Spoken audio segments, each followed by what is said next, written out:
Hi, everyone, and welcome to episode 5 of part 2 of Book Club. I'm very excited about today because we are reviewing the book that I chose, which is Bride by Ali Hazelwood.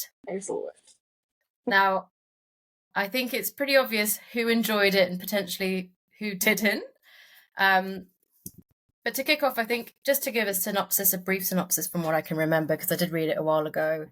It's about a vampire lady called Misery, who is the daughter of a very powerful vampire council person. And Misery was living in the human world. She's a bit of an outcast. And then, in order to keep things going with the wares, and politically, they decided to basically she was married off to the main were guy, whose name I can't remember. No. And the story obviously follows their relationship, and in between, it's about her looking for her best friend, and that's really the guise under which she's agreed to go and live with this were guy. And without sort of spoiling the book, and I'd love to hear what you guys think, shall we kick off with our thoughts? Go for it. So I devoured the book. Like, I read it if I didn't have to sleep and work and stuff, I would have read it in one go. But I read it basically in two sittings over 2 days, and I absolutely devoured it. I do love a paranormal romance anyway, so it was right up my street. And I just loved the build-up and the tension. There was an element of mystery and suspense in there with, the what's going on, why has she agreed to marry this guy, because you knew like early on that she had an ulterior motive, but she didn't reveal what it was until a little bit further on in the book. Where is her best friend, what was going on with all of that, who really are the bad guys. I really liked it a lot. You're smiling. I am. I did. Yeah. I really liked it a lot. Cool, thank you. Zara, what did you think? I really liked it. I wasn't 100% sure I would, because when I read the back, it was like werewolves and vampires and like getting, I don't know, like handed over to, it was like a treaty of marriage type thing. And it was like, oh. And then on the front as well, it says Hazelwood unleashes her sparkling voice and wit on a paranormal Romeo and Juliet. And I was like, and I did think like, oh God, how many more times can you tell Romeo and Juliet? But I think I actually really like Ali Hazelwood's character creation. I liked the main character. She was like flawed, but in like in a way you can relate to her, and I quite liked her. He was a bit brooding, but like I guess they're all like that in these kind of books. And yeah, I just liked it. It just felt like you kind of got to the end of every chapter and you were like, damn it. Let's read the next chapter. And I did stay up one night and I texted Sian and said, oh, Jesus, I'm turning into you, because I stayed up like 2:30 trying to plow through it, because I was like, what? I need to know like what happens now. So yeah, I really enjoyed it, actually. I was really gutted there isn't another one. I think she might be turning it into a series. I think she is. I saw something about there's a July or something, or August. Yeah. But yeah. Sarah Moses. So yeah, positive into what might become our resident paranormal lover. The other end of the scale. I feel like I'm like the villain of the podcast. Like, oh guys, I didn't like it. At all. I really didn't like it. No. I started off like the initial I've written here, like initial enjoyment really tapered off because I got super bored. It was too long. Which part though? It was far too long. There was it was just it was really cheesy, it was really cringy, it was really predictable. Nowhere near any heat. There was no heat. No, that Like- was my one complaint. Is like, that where is this? Like, I'm reading this, and I feel like, am I reading some like paranormal kind of? I don't know. She's trying to find her friend, her best friend. It was that all the relationships were a bit icky. Like, just I have a lot of problems with Lowe's anatomy that I imagine we'll get onto maybe later. Yeah.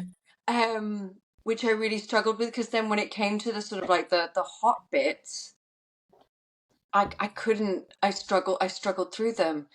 And then it felt, but this is maybe where I'm struggling with the romance genre so far, is the predictability.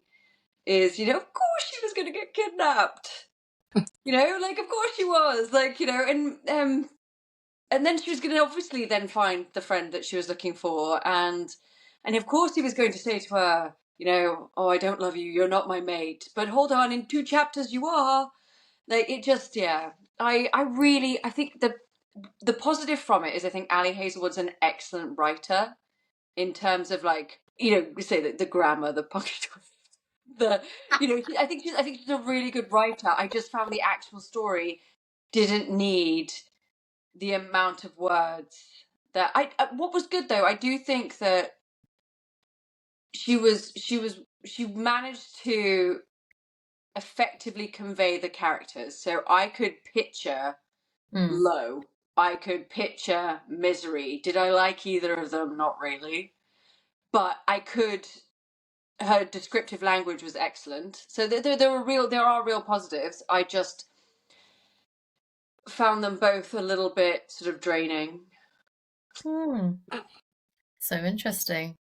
I'm yeah, the opposite end of the scale, Sarah. Yeah, we're moving back. I really, really enjoyed it. I'm this surprised.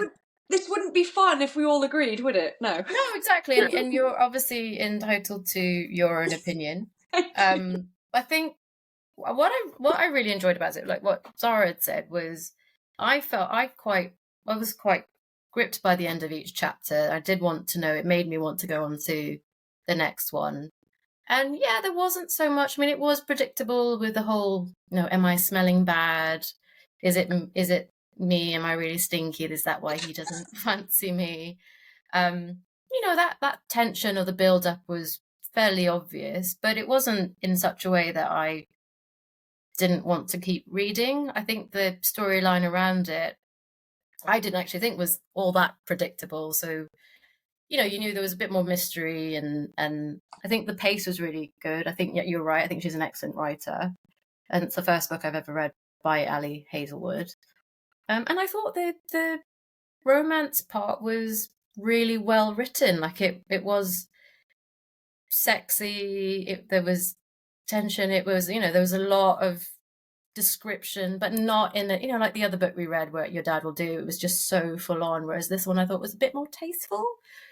Like, it makes you think, how does the vampire and the were work? And obviously it felt quite obvious that it was going to be okay. Yeah. It'd be interesting to see if she'd gone the other way and went, actually it didn't work out and he killed her. Get it out. Yeah, the phrase. But no, I really enjoyed it as well. I right to the end. I thought the ending was a bit rushed. So the whole like unraveling of it did for me was a bit kind of like the whole whodunit, but it was all very, very quick. So that was my only one negative, I think, was it felt like she just tried to wrap it up really quickly. It was quick because the book was long. So there was lots before, and then it was like, I better finish this really quick. Do you think that was because you listened to most of the book? Because I find that with audio. I didn't actually listen to most of it in the end. Oh, I thought you did. only listened to about 5 or 6 chapters. And then I went back. I had the day when I was waiting for the car to be delivered. So I finished the book that day because I was just like, well, I might as well sit down and read it. Yeah. And as far as so I think you were saying about the going on to the knotting and the sex stuff. What did you guys think? Like how I didn't think it was that off-putting. I'm not with you, Sarah, on that. I didn't think like the were anatomy didn't really throw me off. I was trying to picture, because he talked about his knot, I think Like you were going to say another word. but I'm brand new to like paranormal completely, even in terms of TV or whatever. Like I think Buffy the Vampire Slayer is the most I've gone there. Great show. I was trying to picture some kind of like knotted skin thing. I mean, if I was picturing knotted flesh, I probably would have been a bit like, It was described as knotted flesh. I'm going to have to go. Did you highlight the knotted I flesh? think it's just called a knot. I feel like it was just an expansion of bits. You won't know what to do with my knot. You've never seen my knot.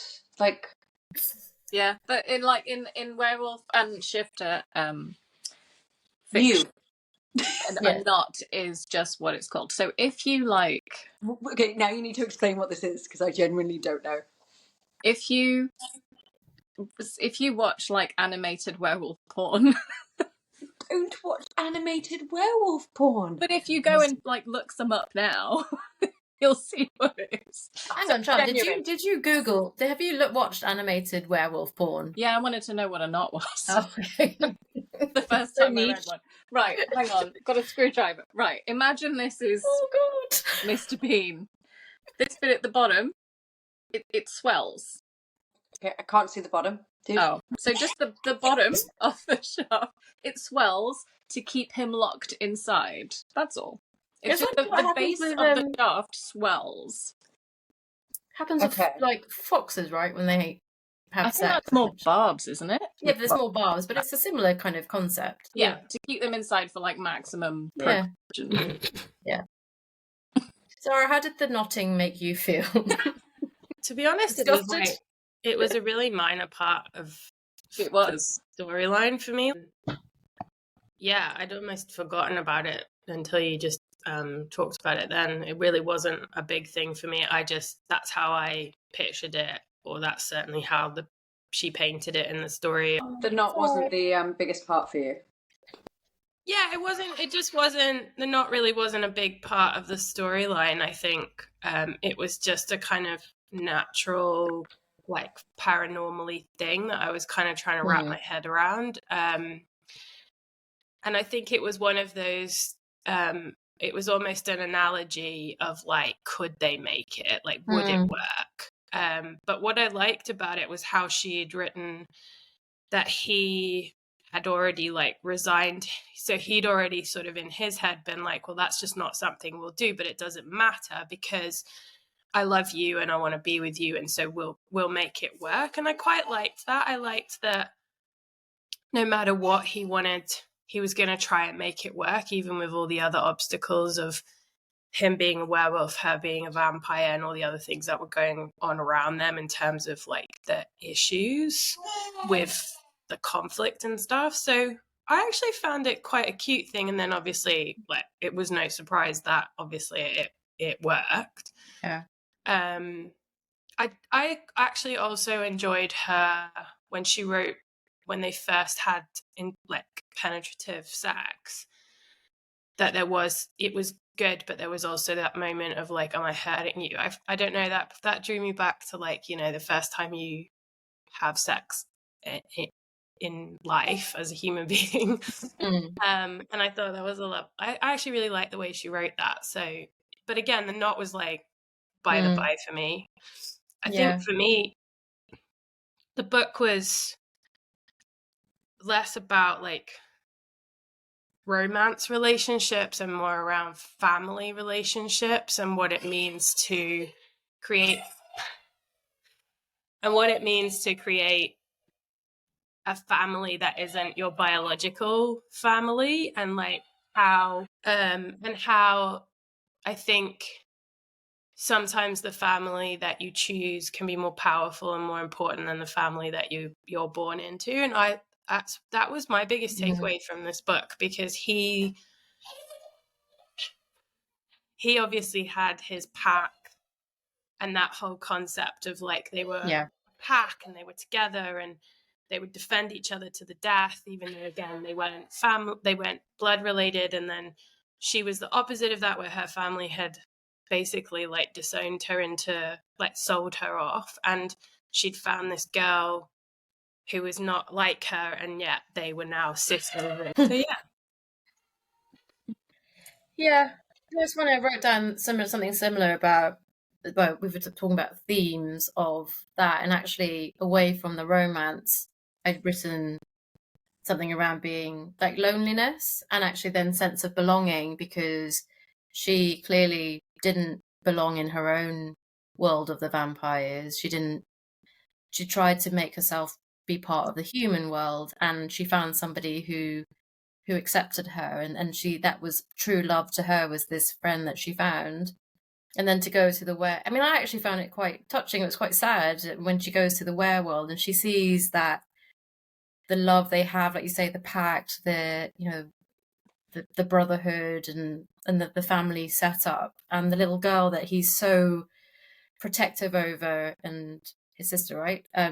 Sister, yeah. I think that stood out for me. That was exactly that. Like I thought she wrote about that really, really beautifully. And, it does make, the romance was lovely. It wasn't, I don't think actually it was really the core of the book.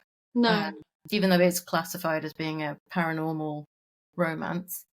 Not sure about the Romeo and Juliet, but yeah.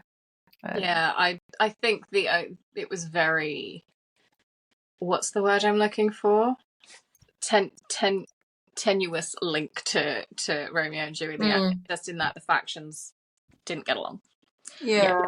Romeo and Juliet weren't like forced to be together in this arranged marriage. If anything, it was the total opposite, like keep them apart. Yeah. So yeah, I think the Romeo and Juliet really was just that the factions were at war, effectively. But yeah, I didn't see the other links to Romeo and Juliet myself. But funny you say about the found family trope, which it's quite a big one in the romance world as well. Found family versus your blood relatives, and making your own family that way.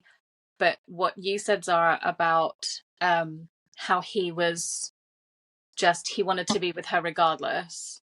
One of the passages I've highlighted, and normally it's smut, but there wasn't a lot of smut in here. So one of the passages I've highlighted is just him saying, I won't take from her. Because he doesn't want to take anything from her. He loves her selflessly. And I think it was actually quite a beautiful relationship. And I think I really like the slow burn of it, because they were enemies at first. And, you're not going to just suddenly trust each other and suddenly like be in love. Like, you might have lust there, but I really liked the slow burn factor of it, because I think there was a lot of build up to their relationship just as a couple versus the lusty bits. I just really liked it. I think it was really beautifully written, and I enjoyed it a lot, unlike Sarah. Like there is good bits. I think we go towards the end. I think that's maybe where more of the trouble starts for me. Like, all of a sudden, this whole "you're not my mate, I don't really love you, I don't like," it just kind of came out of nowhere. And then she's kidnapped, and suddenly he loves her, and he's like, it just, yeah. I think there was too much at the beginning. Like, there was an unnecessary amount of words at the beginning that probably could have been better spent at the back end of the book and developing more what happened at the end. It felt like we've said in previous books, like a quick finish for a big book.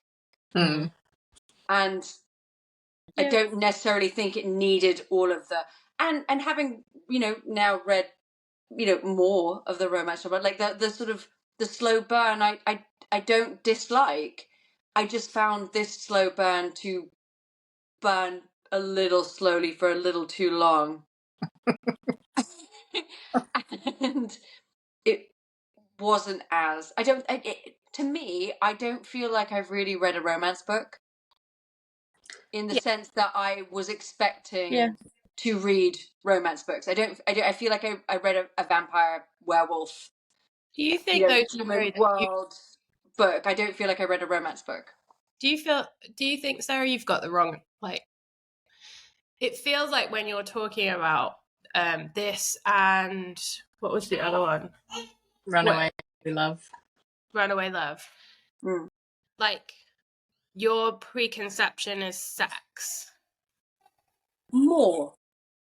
And I think that's where your dislike is coming from in quite a big way, because I think you're going into the book being like, well, where's the sex bit? And I think I'm just expecting a bit more romance and less sort of like more about a romance as opposed to like an adventure story. What do you mean by romance, out of curiosity? Because I feel like this whole book was the build-up of a romantic relationship and the like, will they, won't they, him trying to work out whether he was willing to commit to her and like take, all that kind of stuff. So I'm confused. I guess my question is like, in your mind, what does romance look like? That's a big question for the podcast, isn't it?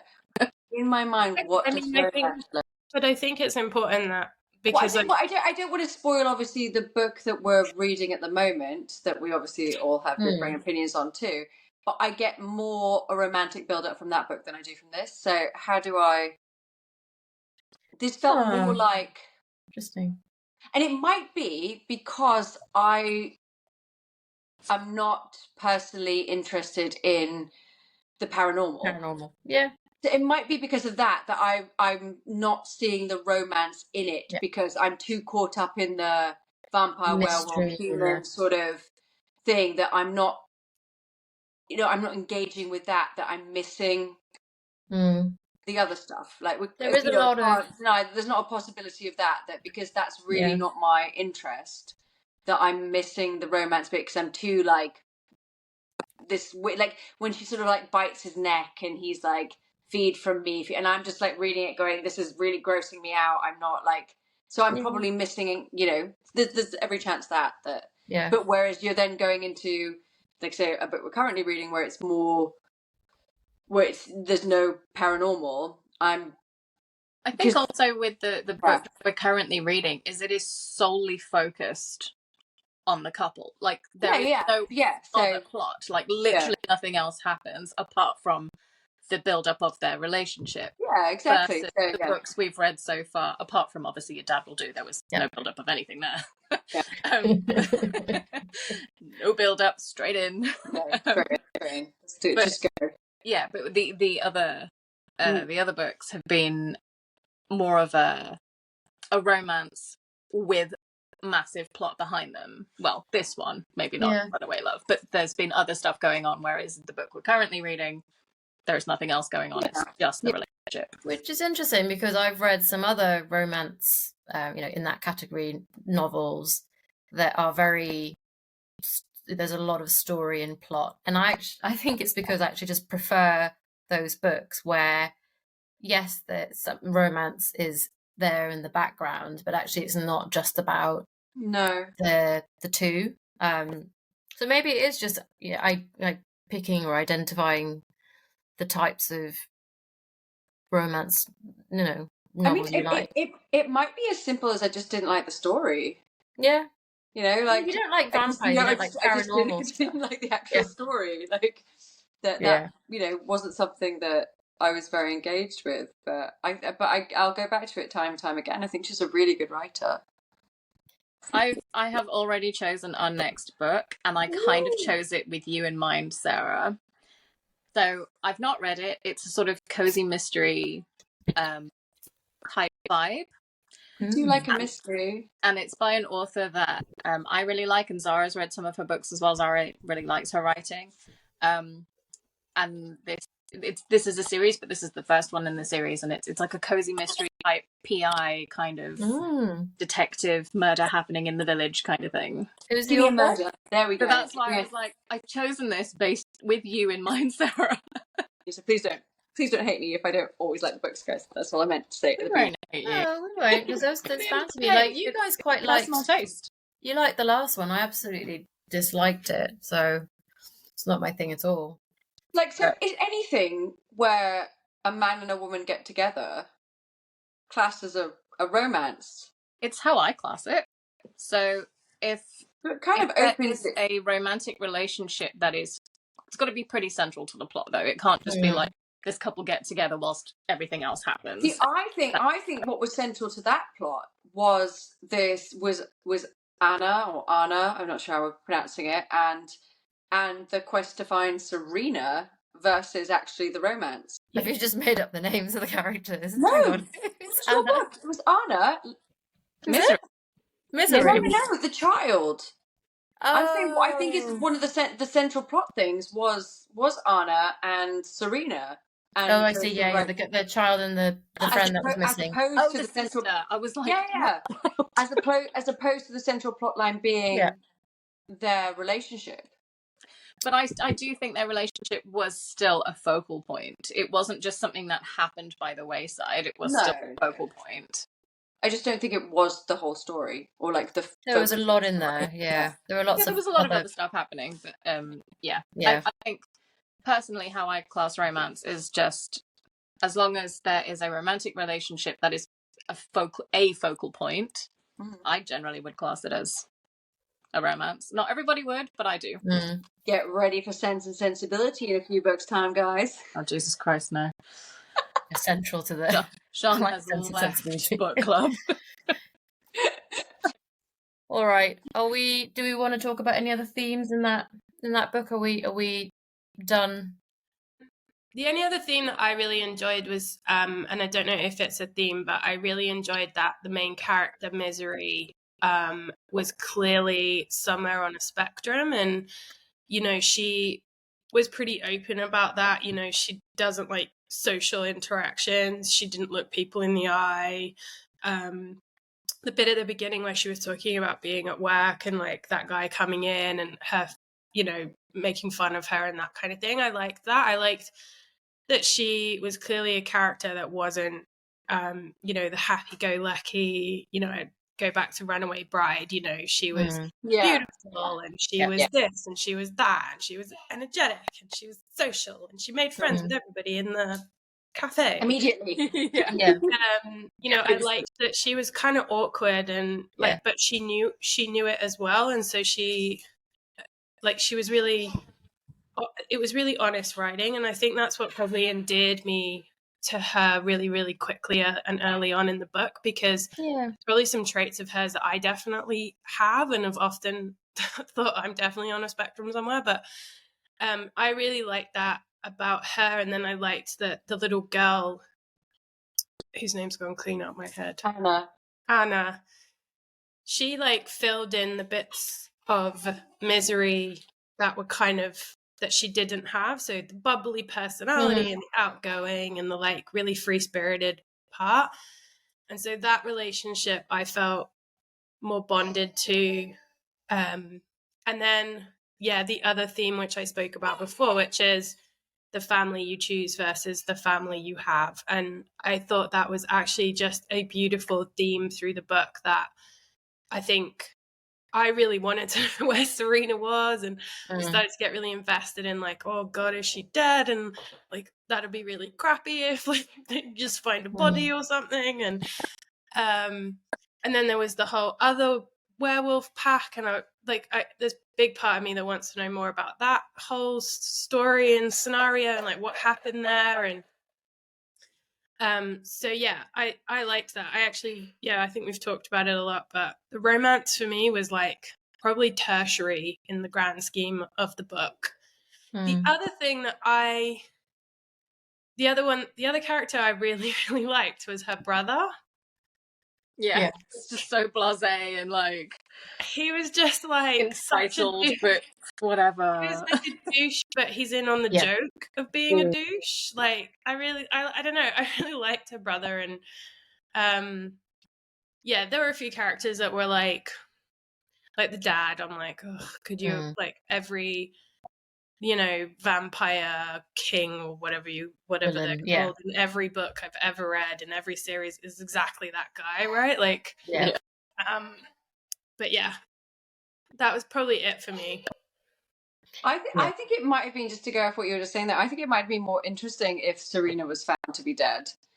Like, I think, no, but I mean, it seemed very like, hey, I've been kept captive for 4 months and they treat me really well and they give me the food and it comes through the door and everything. Like, I think it would be more, like we've said with other books, about wouldn't it be more interesting if they hadn't ended up together, or they you know, I think it would have been.